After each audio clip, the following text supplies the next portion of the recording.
Have you ever noticed how certain people seem to pull something vital from you? You walk away from conversations with them feeling hollow, as if someone has reached inside your chest and extracted something essential. Your energy, your joy, your very life force, gone. Notice how your body responds when you see their name flash across your phone screen. That subtle tension in your shoulders, the slight heaviness in your chest, the way your breath becomes just a little more shallow. Your unconscious mind is already preparing for battle, even before you answer that call. Think about that friend who always needs rescuing from their latest crisis. Every conversation becomes a therapy session where you're the unpaid therapist. They call when their world is falling apart, and somehow, by the end of the conversation, you're the one feeling broken. They hang up lighter, unburdened, while you carry the weight of their problems as if they were your own. Or consider that colleague who monopolizes every meeting with their endless stories and complaints.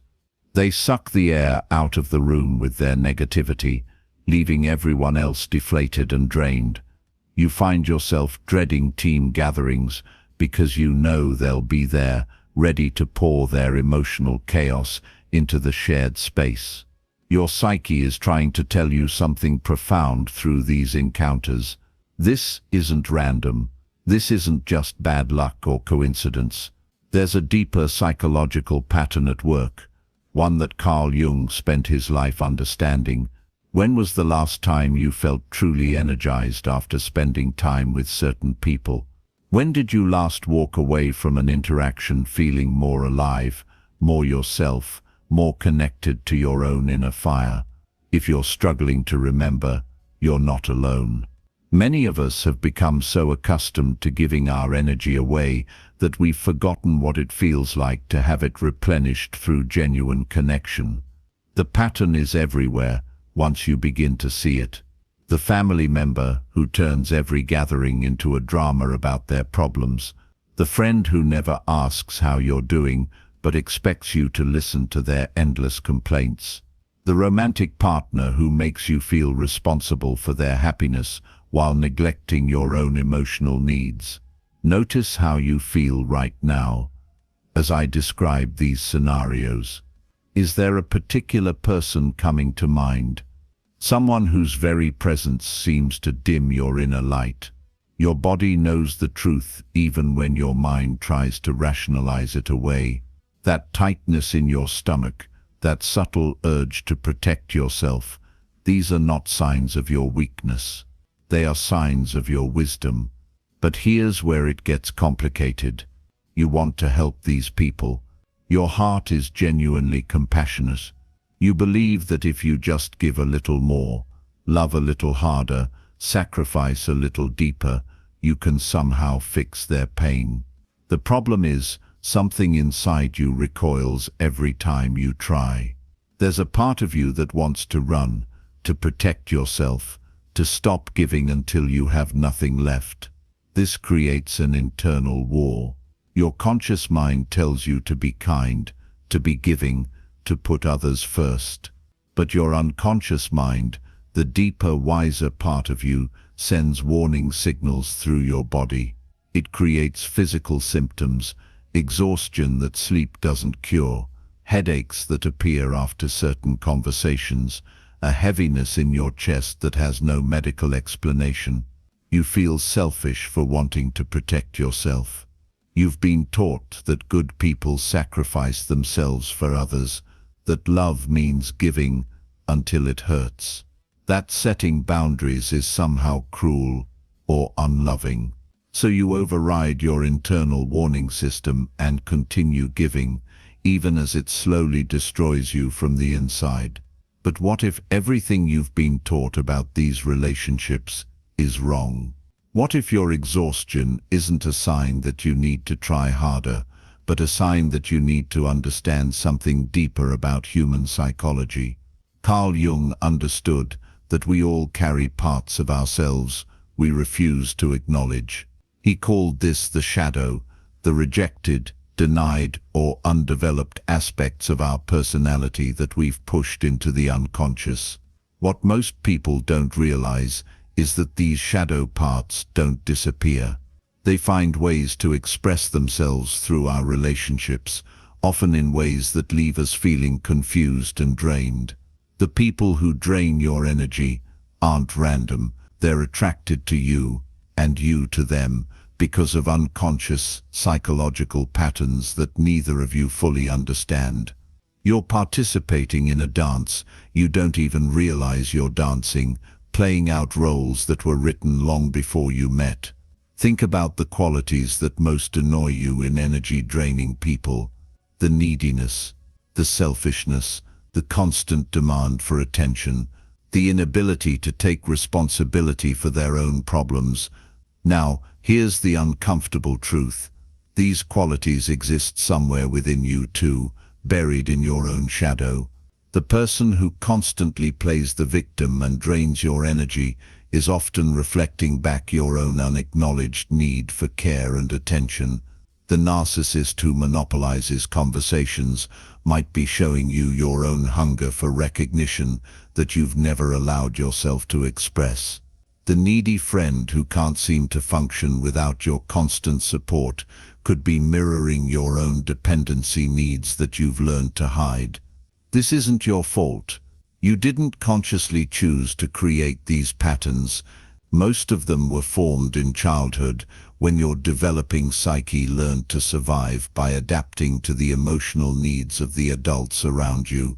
If you grew up in a household where love was conditional on being helpful, where your worth was measured by how much you could give to others, then your unconscious mind learned to equate love with self-sacrifice. Your psyche developed a survival strategy: become indispensable to others by meeting their emotional needs, even at the cost of your own. This strategy worked when you were young and vulnerable. It earned you approval, attention, maybe even love. But now, as an adult, this same strategy is slowly killing your spirit. The unconscious mind always knows what you need to learn. It brings you exactly the relationships that will force you to confront your deepest psychological patterns. The people who drain your energy aren't obstacles to your growth. They're messengers from your unconscious, showing you exactly where your healing needs to happen. Consider how you feel when someone else sets a boundary with you, when they say no to your requests, when they prioritize their own needs over yours. Do you feel abandoned, rejected, angry? These reactions reveal your own unhealed relationship with boundaries. If you struggle to set boundaries yourself, you'll unconsciously resent others who can do what you cannot. The energy vampire in your life isn't just taking from you, they're showing you how you've learned to take from others in more subtle ways. Maybe you don't demand attention directly, but you've learned to get it through being helpful, through creating situations where others need you, through subtle manipulation disguised as kindness. Your energy field is real. It's not just a metaphor or spiritual concept. It's a measurable aspect of your electromagnetic presence in the world. Some people have learned unconsciously to feed from others' energy fields. They do this not because they're evil, but because they never learned to generate their own emotional stability and vitality from within. These energy exchanges happen below the level of conscious awareness. The person taking your energy doesn't wake up in the morning thinking, "I'm going to drain someone today." They simply feel empty, depleted, or emotionally unstable, and they unconsciously seek out people who can fill that void. Meanwhile, you, having learned to equate love with giving, unconsciously offer yourself as a source of energy for others to consume. This creates what Jung would call an unconscious contract. You agree, without realizing it, to be the giver while they agree to be the taker. Both of you are getting something from this arrangement, even though it's ultimately destructive for both parties. You get to feel needed, important, perhaps even superior in your capacity to help. They get to avoid taking responsibility for their own emotional well-being. But notice what happens to your body during these interactions. Your shoulders tense up because you're literally carrying weight that isn't yours. Your breathing becomes shallow because you're not getting the emotional oxygen you need. Your stomach churns because something inside you knows this exchange is wrong, even if your mind can't articulate why. The exhaustion you feel after these encounters isn't just emotional, it's energetic.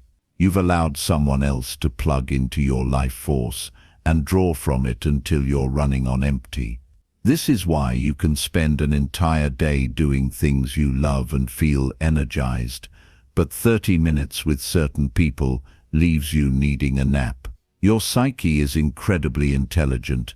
It sends you warning signals through your body because it knows something your conscious mind hasn't figured out yet. You're in a relationship that's fundamentally unbalanced. One person is consistently taking while the other is consistently giving, and this kind of exchange cannot be sustained without causing psychological and even physical harm. The guilt you feel when you consider protecting yourself reveals how deeply these patterns run. You've been conditioned to believe that your needs don't matter as much as others' needs, that taking care of yourself is selfish. That love means endless giving without any expectation of receiving. But this isn't love, it's codependency. And codependency isn't kindness, it's a psychological defense mechanism that prevents both people from growing into their full potential. When you constantly rescue someone from the consequences of their choices, you rob them of the opportunity to develop their own strength and resilience. When you consistently prioritize their needs over your own, you teach them that your well-being doesn't matter. The people who drain your energy have learned that they don't need to develop their own emotional regulation skills because there's always someone like you willing to regulate their emotions for them. They don't need to take responsibility for their problems because you'll always be there to fix things. They don't need to learn to generate their own joy and vitality because they can always draw it from your reserves. Meanwhile, you've learned to ignore your own needs so completely that you may not even know what they are anymore. You've become so skilled at reading and responding to others' emotional states that you've lost touch with your own inner landscape. You know immediately when someone else is upset, but you might not notice your own distress until it manifests as physical illness or complete emotional breakdown. This pattern doesn't just affect your relationship with the energy-draining person, it affects all your relationships.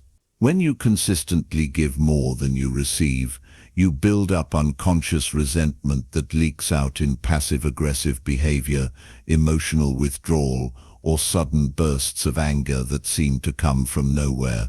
You might find yourself feeling irritated with people who haven't done anything wrong, simply because you're running on emotional empty and have nothing left to give. You might withdraw from social situations because the thought of having to manage someone else's emotions feels overwhelming. You might even push away people who want to give to you because you've forgotten how to receive. The irony is that by trying to be loving and selfless, you've actually become less capable of authentic love. Real love flows from a full cup, not an empty one. It comes from a place of choice, not compulsion. It's rooted in your own emotional stability and self-worth, not in the desperate need to be needed. Your body is trying to wake you up to this truth. Every headache, every moment of exhaustion, every tight feeling in your chest is your unconscious mind's way of saying, pay attention. Something needs to change. These aren't signs that you need to try harder or give more. They're signs that you need to understand the deeper psychological dynamics at play and make different choices. The transformation begins with recognition, with acknowledging that these patterns exist and that they're not serving anyone involved. With understanding that your discomfort around certain people isn't a character flaw. It's psychological intelligence trying to guide you toward healthier ways of relating. But recognition is just the beginning. To truly break free from these draining patterns, you need to understand the deeper psychological forces that create them. You need to see how your own unconscious mind participates in these dynamics, and how changing your relationship to your own shadow can transform every relationship in your life. The journey from unconscious victim to conscious participant requires courage. It means facing parts of yourself you've been avoiding. It means questioning beliefs about love and relationships that you've held since childhood. It means learning to value your own energy and well-being as much as you value others. This isn't about becoming selfish or uncaring. It's about becoming whole, about learning to love from a place of fullness rather than emptiness, about creating relationships based on mutual growth and genuine care rather than unconscious need and codependent patterns. Your energy is sacred. Your well-being matters. Your needs are valid. These aren't selfish statements, they're fundamental truths about human psychology that most of us were never taught. The people who drain your energy will continue to do so until you understand why you're allowing it to happen and what you need to change within yourself to create healthier dynamics. Carl Jung revealed something that changes everything about how we understand these draining relationships. He showed us that we're all connected through what he called the collective unconscious, a shared psychological space where ancient patterns of human behavior play out through our modern interactions. These aren't just personal quirks or individual problems. They're archetypal patterns that have been shaping human relationships for thousands of years. Think about the roles you automatically fall into with different people. With one person, you become the rescuer. With another, you turn into the responsible parent figure. With someone else, you might find yourself becoming small and childlike. These transformations happen so quickly and automatically that you barely notice them occurring. Jung understood that these roles aren't random. They're archetypal patterns, universal templates of human behavior that exist in the collective unconscious. When you encounter someone who triggers one of these patterns, both of you unconsciously slip into complementary roles that fit together like puzzle pieces. The caregiver archetype is probably the most familiar to you if you find yourself constantly drained by others. This pattern runs so deep in the human psyche that it feels natural, even noble, to constantly give of yourself. The caregiver feels responsible for everyone else's emotional well-being. They believe their worth comes from how much they can help, heal, and fix others. But here's what Jung recognized: every archetype has its shadow. The shadow of the caregiver is the martyr, the part that secretly resents all the giving, that keeps score of sacrifices made, that feels unappreciated and taken for granted. When you're trapped in the caregiver pattern, you're not just helping others out of pure love. You're also feeding unconscious needs for importance, control, and validation. Notice how you feel when someone you've been helping starts to become independent. Are you genuinely happy for their growth? Or is there a part of you that feels threatened? That small voice that whispers, "But then they won't need me anymore." This is the shadow speaking, revealing that your helping isn't as selfless as you believed. The people who drain your energy are often trapped in the victim archetype. This isn't the same as being an actual victim of circumstances. This is a psychological pattern where someone consistently positions themselves as powerless and in need of rescue. The victim archetype unconsciously seeks out caregivers because the dynamic serves both parties' unconscious needs. The victim gets to avoid taking full responsibility for their life. They can remain in a childlike position where others handle the difficult emotions and decisions. Meanwhile, the caregiver gets to feel needed, important, and morally superior. Both people are avoiding their own psychological growth by maintaining this unconscious contract. But there's another archetype at play that Jung would recognize immediately, what we might call the predator. This isn't someone who's consciously malicious, but rather someone who has learned to survive by taking energy from others. They've developed an unconscious ability to identify people with weak boundaries and abundant energy, then position themselves to draw from that source. The predator archetype often emerges from early experiences of deprivation. Perhaps they grew up in an environment where attention and care were scarce, so they learned to compete for and hoard emotional resources. They developed strategies for making others feel guilty, responsible, or obligated to give. These strategies worked so well in childhood that they continue using them as adults, often without conscious awareness.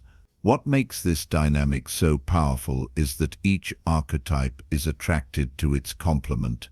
The caregiver is drawn to the victim because helping feels like love. The victim is drawn to the caregiver because being rescued feels like being loved. The predator is drawn to both because their energy feels abundant and their boundaries feel permeable. Jung also spoke about the anima and animus, the inner feminine and masculine aspects that exist within every person regardless of gender. When these inner dynamics are unbalanced or undeveloped, they get projected onto others in ways that create energy-draining relationships. Consider how this plays out. If you're someone who has overdeveloped your nurturing, caring side while neglecting your assertive, boundary-setting side, you'll unconsciously attract people who embody the assertiveness you're missing. But because you haven't integrated this quality within yourself, their assertiveness will feel overwhelming and draining rather than inspiring and energizing. Women who have been taught to suppress their assertiveness often find themselves in relationships with men who are overly aggressive or demanding. They're drawn to the masculine energy they've rejected in themselves, but because it's not integrated, it feels foreign and depleting. Similarly, men who have been taught to suppress their emotional sensitivity often attract women who are overly emotional or needy, representing the feminine qualities they've disowned. The solution isn't to reject these people or judge them as wrong. The solution is to recognize that they're showing you parts of yourself that need integration. The assertiveness you find overwhelming in others might be exactly the quality you need to develop to create healthier boundaries. The emotional intensity you find draining might be reflecting your own unexpressed emotional needs. This is what Jung meant by psychological transference. Every relationship becomes a theater where you replay unresolved dynamics from your past, particularly from your earliest relationships with caregivers. The person who drains your energy isn't just themselves. They're also carrying projections of significant figures from your psychological history. When someone's neediness triggers intense irritation in you, you might be responding not just to their current behavior, but to memories of having to meet a parent's emotional needs when you were too young to handle that responsibility. When someone's selfishness enrages you, you might be confronting your own unexpressed anger about times when your needs were ignored or dismissed. Your unconscious mind doesn't distinguish between past and present when it comes to emotional experiences. A 40-year-old colleague who constantly seeks your approval might unconsciously represent the demanding parent who never gave you the love you needed. Your response to their neediness carries all the accumulated frustration and resentment from those early experiences. This is why these relationships feel so intensely draining. You're not just dealing with the present moment interaction, You're processing decades of unresolved emotional material. Your body responds as if you're still that overwhelmed child trying to manage an adult's emotional chaos, even though you're now an adult with your own resources and choices. The repetition compulsion that Jung observed means you'll keep attracting these same dynamics until you understand what they're trying to teach you.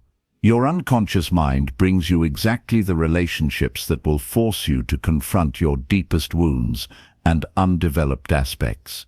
The person who drains your energy is offering you a chance to heal something fundamental about how you relate to yourself and others. But here's the crucial point. Healing doesn't happen by trying to change the other person. It happens by changing your relationship to the archetypal patterns playing out through the relationship. When you can see the victim archetype operating through someone's behavior without getting hooked into your caregiver response, you create space for a different kind of interaction. Jung's concept of individuation, the process of becoming psychologically whole, requires that you reclaim the projections you've placed on others. This means recognizing that the qualities you find most draining in others exist somewhere within your own psyche. The neediness, the selfishness, the emotional chaos, these aren't foreign qualities that only exist in problematic people. They're human qualities that you've learned to reject in yourself. Think about your most energy-draining relationship right now. What specific behaviors or qualities in this person trigger the strongest reactions in you? Write them down mentally. Now ask yourself, where do these same qualities exist within you? How do you express neediness, perhaps in more subtle or socially acceptable ways? How does your own selfishness manifest, maybe disguised as helping or people-pleasing? What emotional chaos do you carry that you've learned to hide or project onto others? This isn't about self-blame or judgment. It's about recognition. When you can acknowledge these shadow qualities within yourself with compassion, you begin to understand why certain people trigger such strong reactions. They're not just being difficult, they're reflecting back aspects of your own humanity that you've been taught to reject. The projection process works both ways. Just as you project your disowned qualities onto energy-draining people, they project their disowned qualities onto you. They might see you as having unlimited strength, endless patience, or the ability to handle anything life throws at you. They project their own potential for strength and resilience onto you, then position themselves as weak and incapable in comparison. This mutual projection creates what Jung would call a psychological complex, a self-reinforcing pattern where both people become stuck in roles that prevent their growth.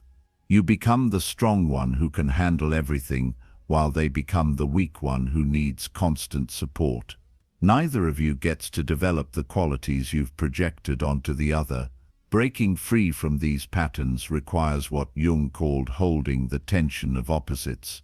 Instead of automatically moving into your caregiver role when someone presents as a victim, you learn to hold both compassion and boundaries simultaneously. Instead of rejecting your own neediness while catering to others, you learn to acknowledge your needs while maintaining appropriate limits on how much you give. This is incredibly challenging because these patterns feel so familiar and automatic. Your nervous system has been conditioned to respond in specific ways to specific triggers. When someone acts helpless, your body automatically prepares to rescue. When someone seems overwhelmed, you instinctively try to fix their situation. These responses happen faster than conscious thought. But Jung understood that consciousness is the key to freedom. When you can observe these automatic responses without immediately acting on them, you create space for choice. You can feel the pull to rescue without actually rescuing. You can notice the urge to fix without immediately jumping into problem-solving mode. You can acknowledge someone's distress without taking responsibility for their emotional state. The collective unconscious isn't just about archetypal patterns, it's also about the evolutionary wisdom embedded in your psyche. Your discomfort around energy-draining people isn't just psychological sensitivity, it's ancient wisdom about energy conservation and psychological survival. In tribal societies, individuals who consistently gave more than they received would eventually weaken the entire group. Your instinct to protect your energy serves not just your individual well-being, but the health of your entire social network.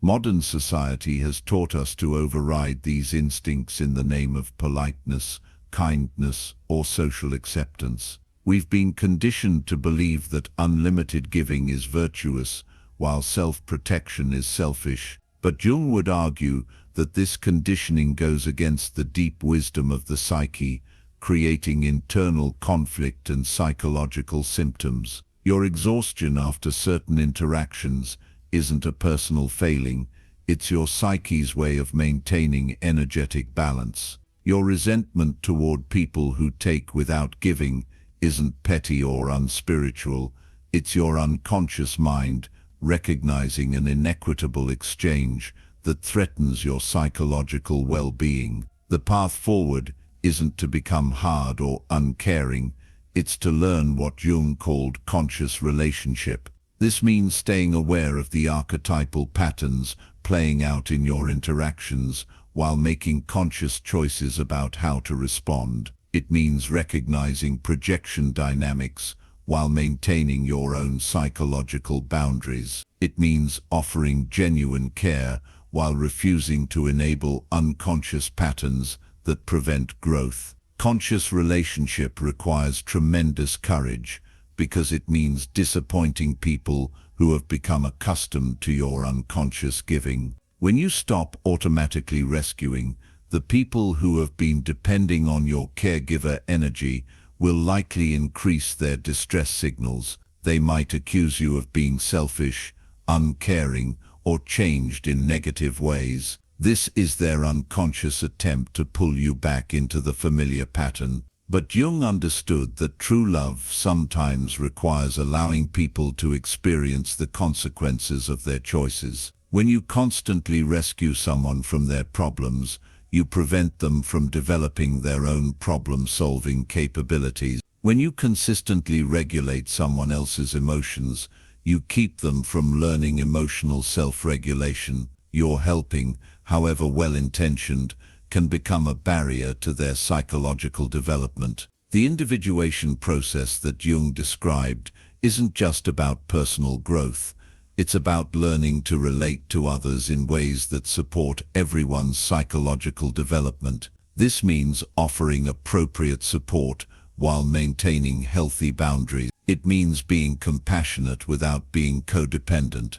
It means caring about others' well-being without taking responsibility for their emotional states. Understanding these psychological dynamics changes everything about how you approach draining relationships. Instead of seeing yourself as a victim of difficult people, you begin to see these interactions as opportunities for psychological growth and healing.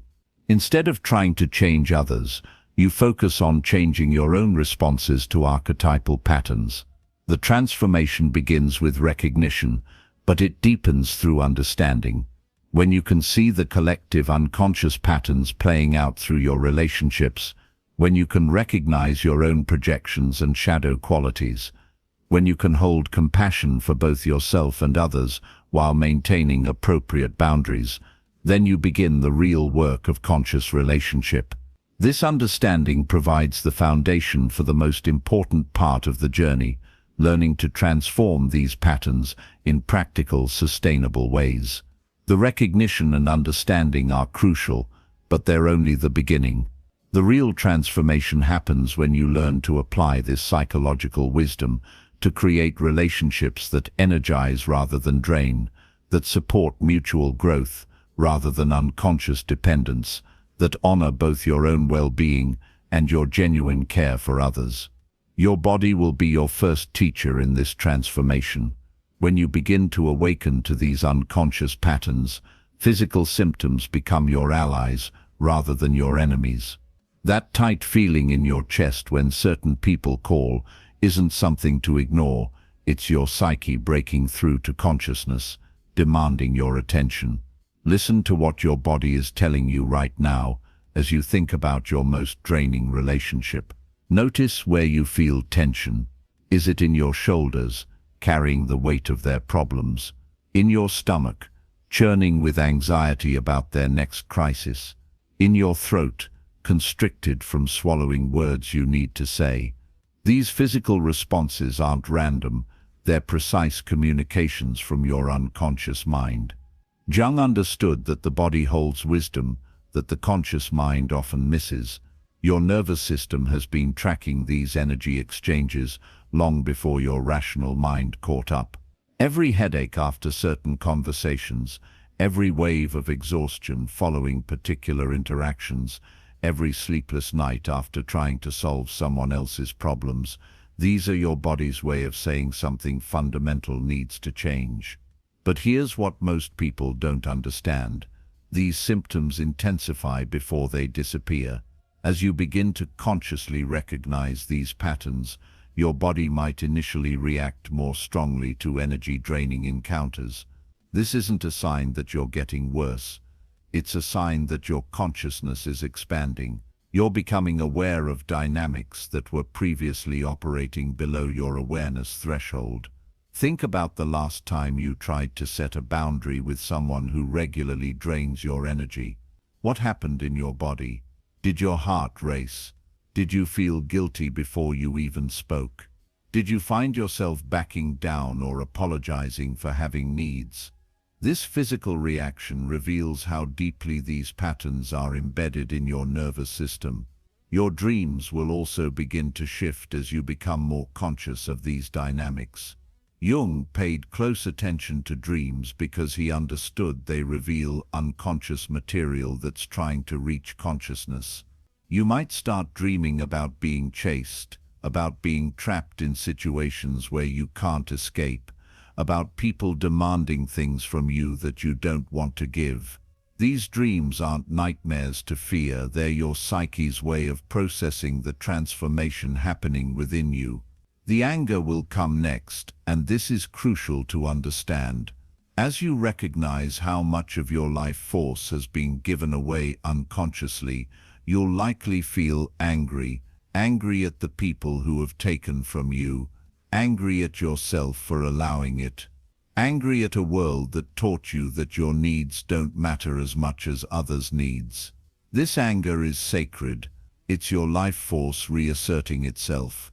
It's your psyche saying, enough. Your energy matters. Your well-being is important. Don't try to bypass this anger or spiritualize it away. Feel it fully. Let it burn through the false beliefs that have kept you trapped in draining patterns. But anger alone won't transform these relationships. Anger gives you the energy to change, but wisdom guides how that change happens. This is where Jung's understanding of conscious boundaries becomes essential. Healthy boundaries aren't walls that keep everyone out. They're conscious choices about how you engage with others based on what serves everyone's highest growth. The difference between boundaries and barriers is crucial. Barriers are built from fear and resentment. They're rigid, defensive structures that say, I won't let anyone hurt me again. Boundaries, on the other hand, are built from love and wisdom. They're flexible, conscious choices that say, I care about both of us too much to continue patterns that prevent our growth. When you set a boundary with someone who has been draining your energy, you're not punishing them, you're creating space for both of you to develop in healthier ways. You're refusing to enable their unconscious patterns while simultaneously stopping your own unconscious giving. This serves everyone involved, even if they don't initially understand or appreciate it. Here's how this looks in practice. Instead of automatically saying yes when your energy-draining friend calls with their latest crisis, you feel the familiar pull to rescue, the old programming that says you must help. But now you have a choice. You can acknowledge their distress without taking responsibility for fixing it. You can offer emotional support without offering solutions. You can care without carrying. The guilt will be intense at first. Your conditioning runs so deep that saying no to someone in distress will feel like the cruelest thing you could do. Your mind will flood with thoughts like, they really need me, or no one else will help them, or I'm being selfish. These thoughts aren't truth. They're the voice of your conditioned patterns trying to maintain themselves. Remember that every time you rescue someone from the natural consequences of their choices, you rob them of the opportunity to develop their own strength and resilience. When you consistently provide emotional regulation for someone else, you prevent them from learning to regulate their own emotions. Your helping, however well-intentioned, can become a barrier to their psychological development. The people who have been depending on your unconscious giving will not welcome these changes. They'll likely increase their distress signals when you stop automatically responding. They might accuse you of being selfish, uncaring, or different in negative ways. They might create bigger crises to test whether your boundaries are real. This is their unconscious attempt to pull you back into the familiar pattern. Expect this resistance, and don't let it convince you to abandon your boundaries.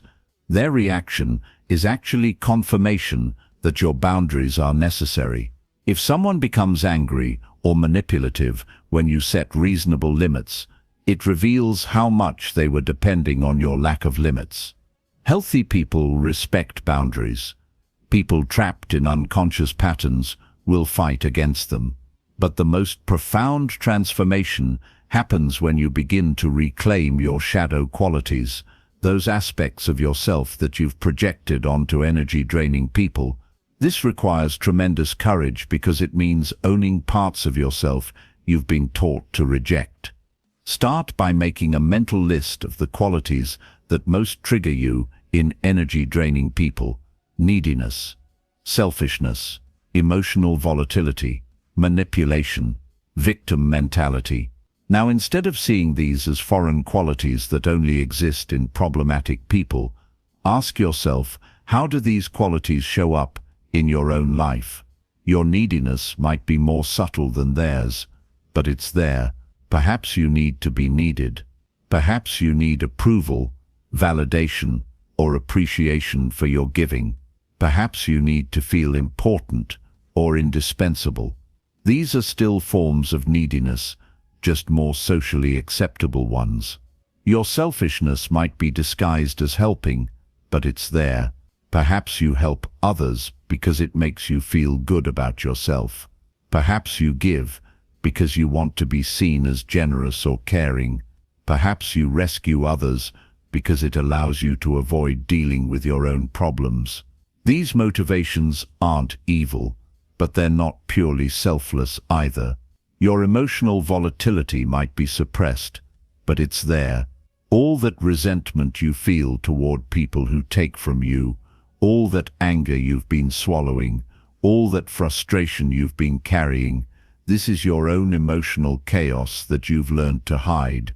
The person who expresses their emotions messily and publicly is simply doing openly what you do privately. When you can acknowledge these shadow qualities within yourself with compassion rather than judgment, something magical happens. You stop being triggered by them when they appear in others. You can see someone's neediness without feeling compelled to meet it. You can witness someone's emotional chaos without getting pulled into it. You can observe someone's selfishness without taking it personally. This is what Jung meant by shadow integration. It's not about becoming selfish or needy or manipulative. It's about accepting that these qualities exist within the full spectrum of human nature, including your own. When you stop rejecting these aspects of yourself, you stop giving away your power to people who embody them more obviously. The transformation also requires learning to receive as well as give. Most people who struggle with energy-draining relationships have difficulty accepting help, support, or care from others. You've been so focused on being the giver that you've forgotten how to be the receiver. This imbalance actually attracts people who only want to take because your energy feels abundant and available. Practice saying yes when someone offers to help you. Practice asking for support when you need it. Practice accepting compliments without deflecting them. Practice letting others care for you without immediately trying to reciprocate. This feels incredibly uncomfortable at first, but it's essential for creating balanced relationships. Notice how different it feels to be around people who both give and receive freely versus those who only take. The people who can receive your care and also offer care in return create energy exchanges that leave you feeling fulfilled rather than depleted. They don't just take your emotional support, they provide emotional support when you need it. They don't just accept your help, they offer help when you're struggling. These balanced relationships exist, but you have to make space for them by refusing to continue unconscious patterns with people who only take. Every moment of energy you give to someone who cannot or will not reciprocate is energy that's not available for relationships that could nourish your soul. The most challenging part of this transformation is learning to love people without enabling their unconscious patterns. This requires what Jung called holding the tension of opposites.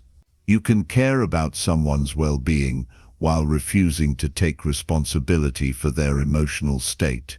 You can feel compassion for their struggles while maintaining boundaries around how much you give. You can wish them well while choosing not to engage with their drama.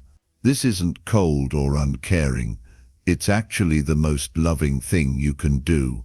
When you stop enabling someone's victim patterns, you create space for them to discover their own strength. When you stop rescuing them from every difficulty, you allow them to develop resilience and problem-solving skills. When you stop managing their emotions, you give them the opportunity to learn emotional self-regulation. Some people will rise to this challenge and begin developing healthier relationship skills. Others will simply find someone else to drain. This isn't your responsibility to control. Your responsibility is to make conscious choices about how you engage with others based on what serves everyone's highest good. The relationships that survive this transformation will become deeper and more authentic than they ever were before. When two people can interact without unconscious projection, manipulation, or energy drain, they create space for genuine intimacy and mutual growth. These relationships become sources of energy rather than drains on energy. You'll also attract new relationships that operate from healthier patterns. When you stop radiating the energy of someone whose boundaries are unclear, you stop attracting people who are looking for someone to drain. When you start radiating the energy of someone who values their own well-being, you begin attracting people who also value their own well-being and can therefore value yours. But the most profound shift happens in your relationship with yourself. When you stop giving your energy away unconsciously, you have energy available for your own dreams, goals, and creative projects. When you stop managing other people's emotions, you have emotional bandwidth to process your own feelings and experiences. When you stop trying to rescue everyone else, you can focus on your own healing and growth. You'll discover parts of yourself that have been dormant for years, maybe decades.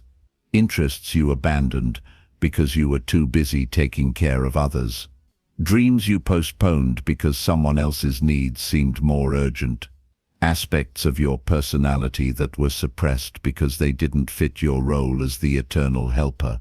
This reclamation of your full self is what Jung called individuation, becoming who you really are, rather than who you think you should be. It's not a selfish process, it's actually the most generous thing you can do. When you're living from your authentic self, rather than from unconscious patterns, you have so much more to offer the world. The energy you were giving away unconsciously was actually diluted energy, weakened by resentment and obligation. The energy you give consciously, from a place of choice and fullness, is pure and powerful. It can actually accomplish more with less effort because it's not contaminated by unconscious agendas or suppressed emotions. People will notice the change in you.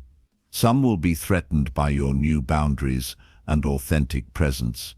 Others will be inspired by your transformation and begin their own journey toward consciousness. You become a living example that it's possible to care deeply about others while also honoring your own well-being. The transformation isn't linear or easy. You'll have moments where you slip back into old patterns, where the familiar pull to rescue or please overrides your conscious intentions. This is normal and expected. Change happens gradually through repeated conscious choices over time. Be patient with yourself as you learn new ways of being in relationship. Your nervous system needs time to adjust to these new patterns. Your body needs time to trust that you're really going to protect your energy. Your psyche needs time to integrate these new understandings. Give yourself the same compassion you've been giving others as you navigate this profound transformation. The ultimate truth is this: you have the right to exist fully without apologizing for taking up space. Your energy is not meant to be depleted by others. It's meant to be cultivated and shared consciously. Your needs are not less important than anyone else's needs. Your well-being is not optional or selfish. It's essential for your ability to contribute meaningfully to the world. When you stop giving your power away to people who drain your energy, you discover who you really are beneath all the conditioning and patterns. You find your authentic voice, your genuine desires, your true capacity for love and creativity. This isn't the end of caring about others. It's the beginning of caring from a place of wholeness rather than woundedness. The journey from unconscious victim to conscious creator is the most profound transformation you can make. It changes not just your relationships, but your entire experience of being alive. You move from feeling constantly depleted to feeling genuinely energized. You shift from reactive patterns to conscious choices.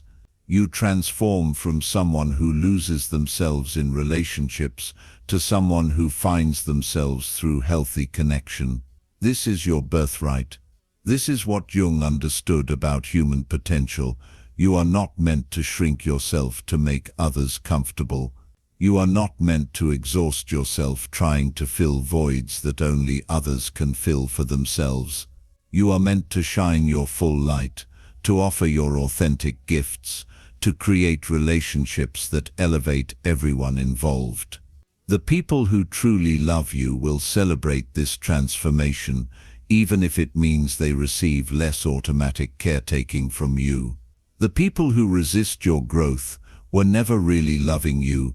They were loving what you could give them. Let them go with compassion, knowing that your refusal to enable their patterns might be exactly what they need to begin their own journey toward consciousness. Your energy is sacred. Your life is precious. Your authentic self is needed in this world. Stop giving away what you're meant to cultivate and share consciously.